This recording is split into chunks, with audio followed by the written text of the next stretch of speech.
चला आज एक हेल्दी भाजी बनवतोय। त्यासाठी मी फ्लावर, बटाटा, शिमला मिर्च, वाटाणा, नंतर बीन्स आणि गाजर तेल घालून एका कढईमध्ये छान वाफवत परतून घेतलं 2-3 वेळा। 40 ते 50% भाज्या शिजल्या की त्या एका बाजूला काढून घ्यायच्या ताटामध्ये।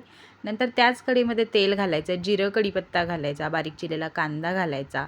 कांदा चांगला परतून घ्यायचा। थोडीशी आलं लसूण पेस्ट घालायची, टोमॅटोची प्युरी घालायची। टोमॅटो बारीक कट करून घातला तरी सुद्धा चालतंय। नंतर याच्यामध्ये केप्रचा ऑल इन वन एकच कोल्हापुरी मसाला घालायचा आहे। हा मसाला घातल्यानंतर बाकीचे कुठलेही मसाले घालायची गरज नाही, अगदी हळद मीठ सुद्धा घालायची गरज नाही। तेल सुटेपर्यंत मसाला छान भाजून घ्यायचा। नंतर याच्यामध्ये परतून घेतलेल्या सगळ्या भाज्या ॲड करायच्या। भाज्या शिजतील एवढं पाणी घालायचं। झाकण ठेवून लो फ्लेमवरती मस्त भाजी शिजवून घ्यायची। सगळ्यात शेवटी कोथिंबीर घालायची आणि बघू शकता मस्त आपली भाजी तयार आहे। मस्त सर्व करायची आणि एन्जॉय करायची।